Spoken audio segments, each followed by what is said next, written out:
That's why I don't think bologna's really meat. Welcome, everybody, to yet another UnDisrupted Podcast, live at ISTE Live. And let's just get into the opening debate, because I think, Adam, you kind of set it up a little bit this time with your random sentence that we were just kind of like, we just finished our conversation on before we came live. And that is a hot dog a sandwich? Adam, where do you stand on this? And then we're going to bring in our guest to see what her viewpoint is as well. You know what? I'm from the a sandwich has to be 2 slices of bread, and a hot dog is not. But a hot dog has 2 slices of bread. No, it's a bun. You've sliced open 1 piece of bread. But a hamburger has a bun. Do you consider a hamburger a sandwich? Yes, because it's 2 pieces of bread. You have a top and a bottom. What about a Philly cheesesteak? No, What is it then? it's not a sandwich. That's what It's it's a not. sub. You know what? It depends on how it identifies. Does it identify as a sandwich? Yes. You have to find out at the restaurant and determine what the sandwich identifies as. All right. This debate could go on for a while, and I'm actually excited to tell you that our guest was going to come up with this topic. So we're going to bring her up on the mic, and so we can hear your point of view on this, Julie. Dr. Juli Ross Kleinmann. She is the District Data Coordinator and Data Privacy Officer at Ulster BOCES. We're going to talk a little bit about what that job is like and also what a BOCES is. But first, the most important thing: hot dog sandwich or not? I'm trying really hard not to laugh. So let's see. I'm going with sandwich. Bread, meats, condiments, sandwich. I think it Sorry. kind of has to be, right? I don't, because there's not really an other. No, it's not a wrap. No, because then a gyro, you can No. make, well, gyro is like a wrap, but not a sandwich. No. And if you put it, Not a taco. oh yeah, would a taco? It's Yeah, a bread taco.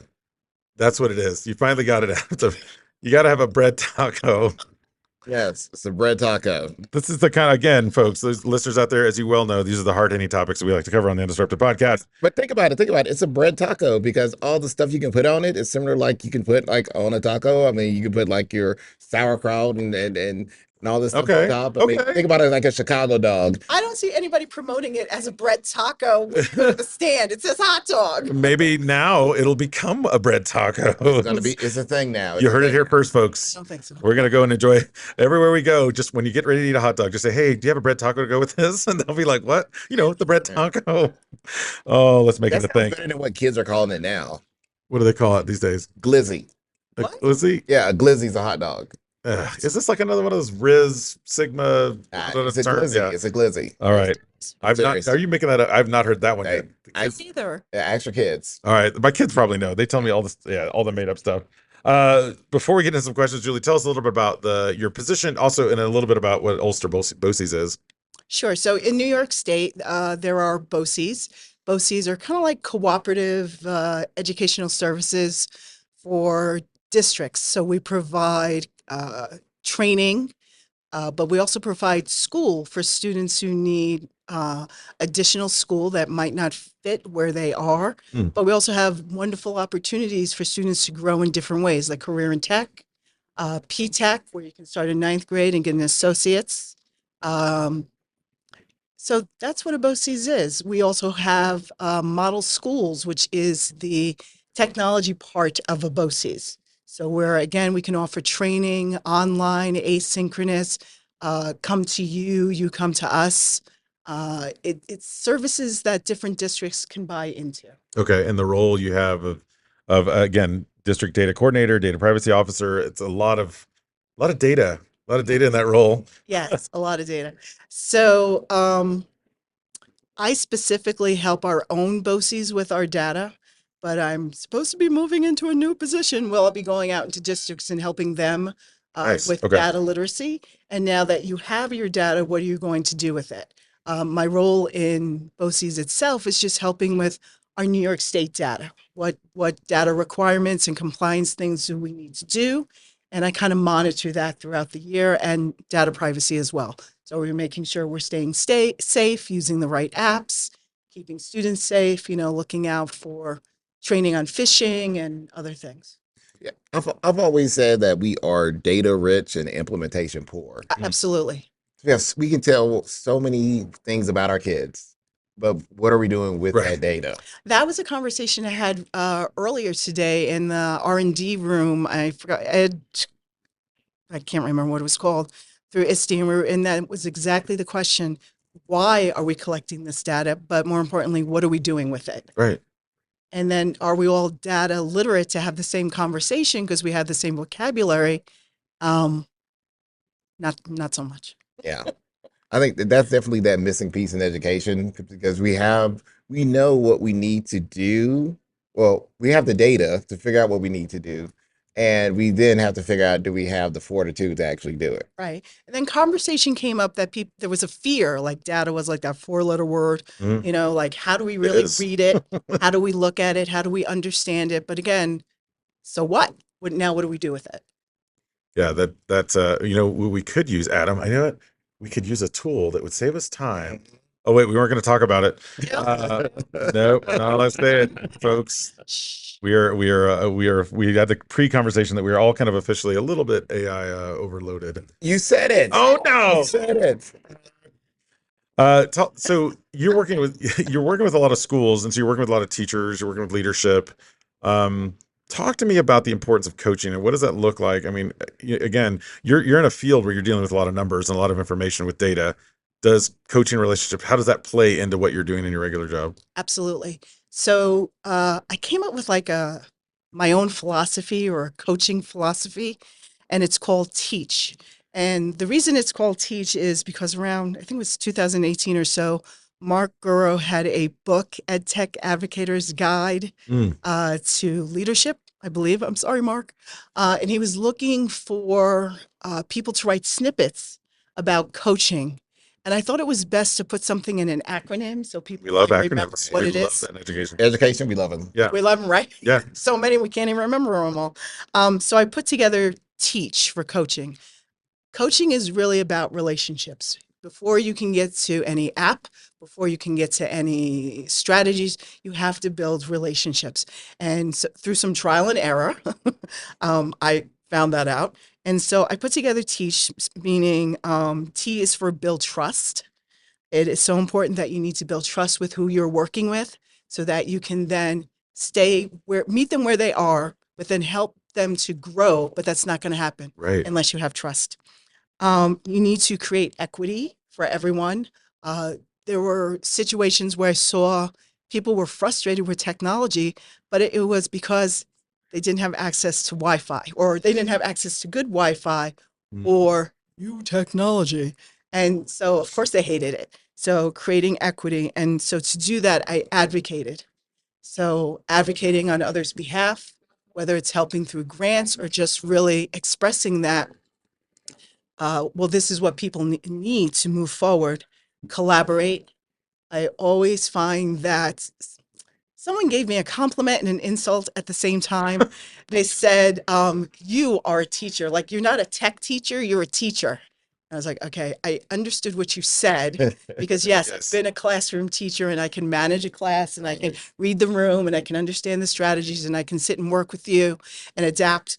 And so that's why it's so important to collaborate. So sometimes I would just go in a classroom and just sit there and be a center. It had nothing to do with technology, but to build that trust and I would say that goes back to your first bullet. You're building Yeah. trust when you do that. And Okay. then the last one is to always be humble and infuse humor.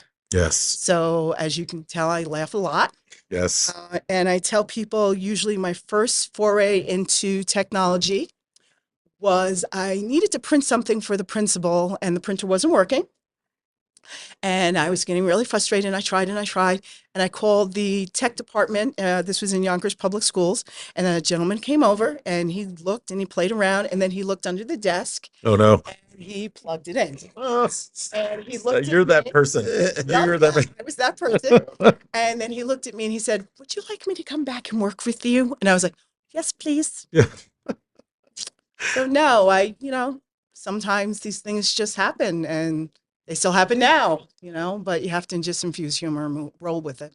I think, and it's so tough too, because in the roles that we're in, especially, supporting teachers, I've found that I've had coaches that were really like highly skilled at the technical stuff, but terrible at the trust and at all the things you just talked about, that collaboration. And so when they would see that teacher with the unplugged cord, they would make a snarky remark, which at which point would then, of course, put up a little bit of a wall. So that teacher next time sees that person like, I'm embarrassed about last time. Now I'm not going to have that conversation with you. Right. And so, did you, it came to you kind of naturally. It seems like you're, again, not an insult. You're a teacher, but you're also, you're working with kids. You're actually working with adults. What are some of the things you've helped adults overcome? I mean, with technology, and we'll get into your dissertation in a minute too, because teachers aren't always going to embrace everything right off the bat. I mean, there are some that will, right? Pioneers that'll do that. So how do you get those hesitant ones? We had asked this in our panel earlier today, Adam and I did, which was like, what do you do? How do you get a teacher that's just like, I don't want to do this. I'm used to my way of doing things. How do you convince that teacher to say, hey, maybe this is a different thing? My answer that I gave wasn't a good one. I said a sharp stick. Yeah, I know. He made a sound of it. Yeah. I was like, wow, okay, let's get serious. Heat it up and have it sharp. Yeah.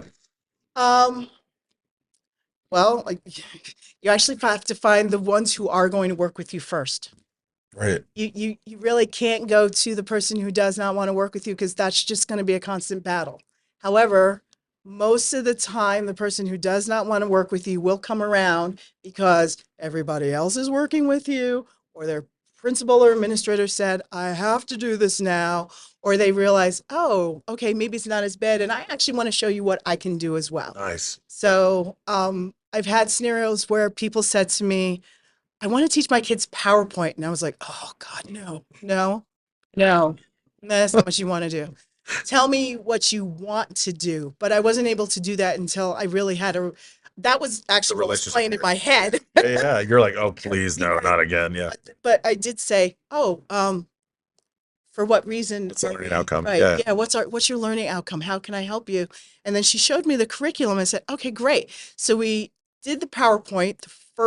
We did Google Slides because they were a Google school. So I was like, wow, that makes sense. Yeah. Using PowerPoint just because it says it in this document. So we did Google Slides, and then the next year it was Google Slides and Google Sites. And then it was. Then you kept evolving. Okay. Yes. Yeah. And when we became friends, I said to her, oh God, when you asked me to teach PowerPoint, I was like, oh God, here we go again. No, please. And she laughed, but she understood. But I had to meet that person where they were, because I've done it the opposite where I didn't. And that just. It blows up, crashed, right? Yeah. Burned. At least they didn't say, I need you to teach me computer. Yeah. Like, what? Computer. Sometimes too, could you teach me, or this happens, or, they're telling you on the phone and you're like, well, I have to ask a lot of questions. So true story. I had one of these, the person was very nameless. They had dual monitors. And so they called me to the office. This was an executive director at the time, and said, that's name. I mean, whose letter starts with, yeah. They had both the screens up and said, Adam, how can I print from this screen? No. Yes. They're like, I know how to print from this screen, but how do I print from this screen? I was like, do you mean print screen? No, this Word document that I have open over But it's here. in that window. Yeah. It's in this window. How can I make it print? Mm. I stopped and I looked around the room and I was like, okay, there, camera high. Somebody's going to jump out and be like, gotcha. Aston Kutcher, right? Yeah. Right. I'm punk. Oh, I don't know if that's going back. So I just dated age. Yeah, that's okay. I mean, sorry, people. Most of you hit our target audience. I think we had some Gen Xers in the crowd. Yeah, you're right. And then again, having that moment, the internal monologue, right, of like, okay, please don't go this route, and then it goes putting forth the face of like, all right, now tell me what you're really trying to learn, and making that, drawing it back to that importance, I think is so good. That's a great skill set. You recently, you defended your dissertation. Congratulations. Congrats, Doc. The doctor's in the house. Carl, the pressure's on now. Yes. I mean, I just told Rochelle Dene-Poth that I was going to try to write 20 books. So I've got to write 12 more books and get a doctorate before I die when I'm 57, because that's what the psychic told me. I've got 8 years left, folks. That's it. I'm living every minute of my life. Got to make it happening right now. I just went into a weird place. It's late at ISTE, folks. This is what's happening.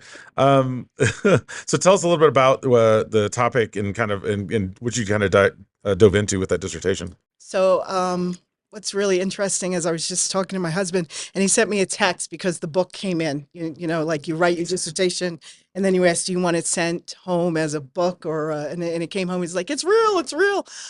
So in New York State, we have computer science. New York State computer science and digital literacy fluency standards. They are set for full implementation by September 24. We are recording this in June of 24, folks. Yes. They came out during COVID. Interesting timing. Yes. It just happened to coincide, and they added a timeline for introduction, but did not add a timeline at the end for implementation. So I'm an elementary educator by heart. I did mixed method, both a survey and interviewed people to find out if elementary teachers, because that's where I think all technology learning should start, in elementary and early childhood, elementary teachers and ed tech leaders, ETLs, what was their perceived readiness of implementing the standards? Okay. So I used the TPAC framework, Technological Pedagogical Content Knowledge Framework. I took an already valid instrument and then adapted it to meet the questions I needed, not changing any of the TPAC questions, but adding some of the standards questions. Okay. Did the survey first, actually did not get enough survey responses as much as I wanted. So I took that and started interviewing people. Why didn't I get enough survey responses? Which was suggested because everybody loves a survey. Oh yeah, Right. You know, survey says. But then also, why do you think people felt the way they felt? Which was, elementary educators felt comfortable in their content knowledge, their pedagogical knowledge, their technology, not so much, and the history of their content areas, not so much. Okay. ETLs, or ed tech leaders, answered 23 out of the 26 questions very positively, which most of them were classroom teachers first, Okay. before they became ed tech leaders. And again, they scored high on everything except for also knowing the history of their content, which would be ed tech. So I thought that was interesting. And then I saw Thomas Guskey just put out an article about educators really don't know the history of their content. They don't know Piaget. They don't know a Vygotsky. They don't know a Seymour Papert in Yep. tech. They think something else started before Seymour Papert. I mean, they know Steve. That's interesting because they know Steve Jobs. They know Mark Zuckerberg, which are more ever-present. They know code.org. They know code.org, but they don't know Alan Turing as much, No. right? They don't. Yeah. Right. So Yeah. that thing we don't want to talk about, right? They don't know that machine learning has been a conversation. This Wow. is not new. This is just a new iteration Yeah. and more available. That lack of history. What do you think what impact do you think that has on the profession itself? Because we're here in what I would call the ed tech Super Bowl, right? ISTE is kind of like that in a lot of ways. It's all the greatest ed tech minds all coming to one place together, but we tend to. I agree with you. We tend to lack the real significance of that knowledge of history. What effect does that have on us going forward if we don't really learn from our history? I think that's a little scary. I know whenever I do a PD session, I always give just a little history Good. of where this is coming from, standards, or I think you just need to know, right? And when we're writing our dissertation, what are they telling us? You're standing on the shoulders of giants. Yeah. So the history of who was before you and doing the work before you, I think that's very important. So, right, we have, see, now I lost it. It'll come back. Okay. So actually, this so with that work, and for anyone out there listening who is debating or thinking about going back to school, what advice would you give them if they're thinking about going back and get that doctorate, or let's say they've written a ton of books and they host a lot of podcasts. Stop. And Stop. I'm going to get out my notebook. I'm going to take notes, Julie. Tell me. But seriously, what advice would you give someone out there who may be on the fence when they have this conversation about going back to school? So my committee members asked me, why do you want to do this? I said, the reason I want to do this is because I would like to go back to higher ed. I was an adjunct professor years ago, and years ago in the 90s, I forced my students to do blogs and wikis, and they looked at me Early like, Web what do you, 2.0. yeah. And they looked at me and getting emails, and they looked at me like, why are we doing this? And using VoiceThread. Yeah. Shout out to VoiceThread. And Sorry. they were like, why are we doing this? And I said, because you're going to need to know technology moving forward. This is not just a fad. So I think the question of why do you want to get your dissertation? Or your doctorate, I want to get mine because I want to go back to higher ed. I want to write research. I want to write a book. I want to provide research resources for educators, but I really want to teach our teachers. Yeah. I want to teach our pre-service teachers. So I could not stay an adjunct without letters. Yeah. That's a much better reason than I want to get it. I just want to be Dr. Hooker. Oh,